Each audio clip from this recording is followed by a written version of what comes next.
Business meeting will come to order pursuant to notice on November 22nd.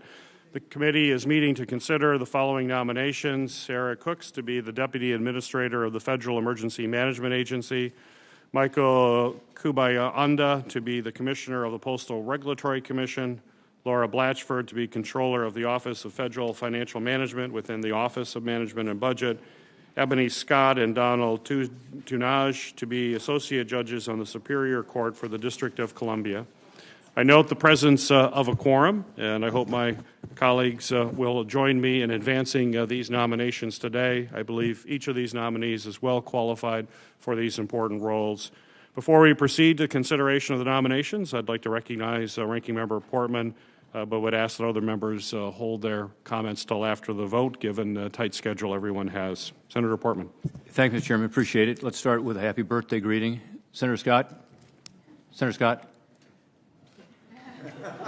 Okay, he doesn't get one.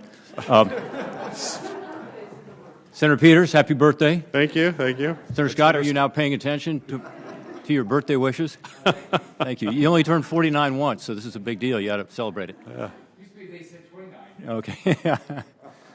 So 2 birthdays in one day on the committee is That's great. Probably a big party. record. This is how we celebrate, right here. Yeah, this is it. Enjoy it. So thank you. We've got several important nominations before us today. Brian Hooks is nominated to be Deputy Administrator of FEMA. I've been impressed with him. He comes with a lot of experience, more than 30 years of public service in law enforcement and public safety in North Carolina.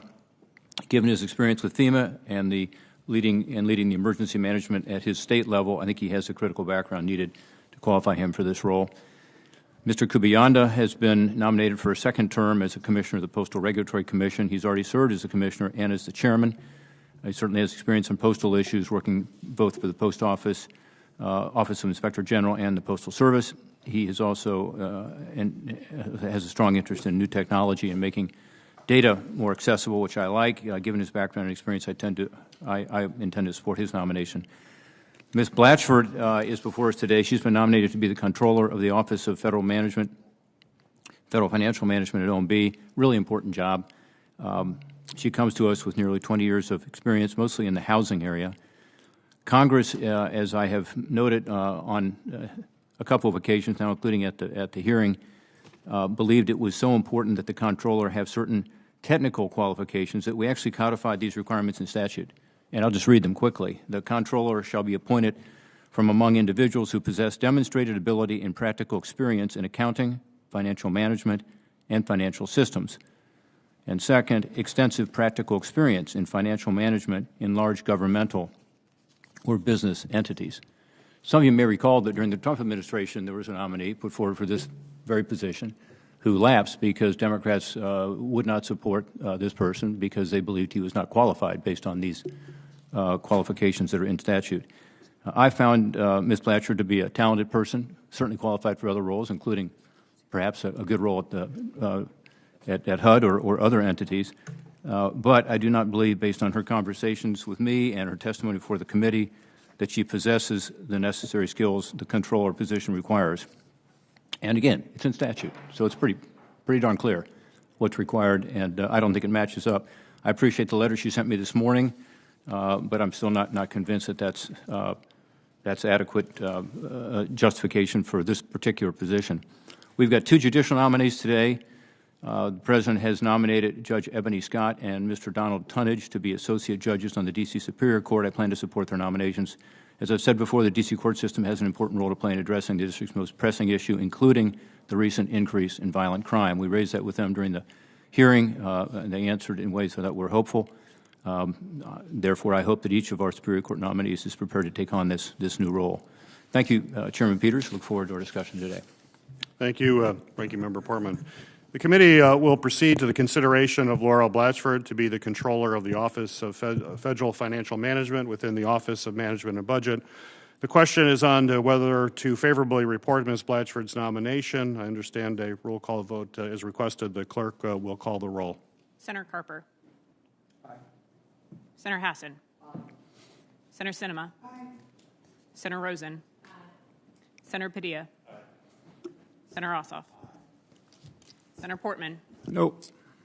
Senator Johnson. No. Senator Paul. No. Senator Langford. Senator Romney. Senator Scott. Senator Hawley. No by proxy. Senator Peters. Aye. Mr. Chairman, on the vote of those present, the yeas are 7, the nays are 6. On the vote by proxy, and for the record only, the yeas are 0, the nays are 1. On this vote, the yeas are 7, the nays are 6, and the motion to report the nominee is agreed to. The nomination is favorably reported to the Senate. If there's no further debate, I ask unanimous consent that we consider reporting the nominations of Eric Hooks to be FEMA Deputy Administrator, Michael Kubayanda to serve another term on the Postal Regulatory Commission, and Ebony Scott and Donald Tunaj to be Associate Judges of the Supreme Court for the District of Columbia. Hearing no objection, the question is on favorably reporting these nominations to the floor.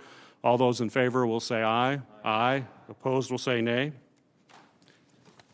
Mr. Chairman, could I be yes on the first one and no on the last three? You will be so recorded.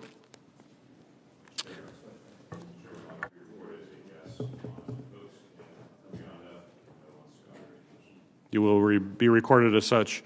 With a majority of members present voting in the affirmative, the ayes have it. The nominations are all favorably reported to the full Senate. Mr. Chairman, Senator Carter. I'm delighted we've voted, especially on these judicial noms. Colleagues, it's been 5 years. The seat that Ebony Scott would fill with this action today, 5 years since this seat's been filled. And for the other seat, for the Donald Tunaj, has been reported out favorably. 3 years, vacant for 3 years. That's just unacceptable, just unacceptable. And we've got to do better than that. We shouldn't treat the folks in District of Columbia like that. We wouldn't want to be treated that way in our own states. So I just wanted to add that. Thank you, Mr. Chairman. Thank you. Does any other member wish to be recognized? Seeing none, this business meeting is now adjourned.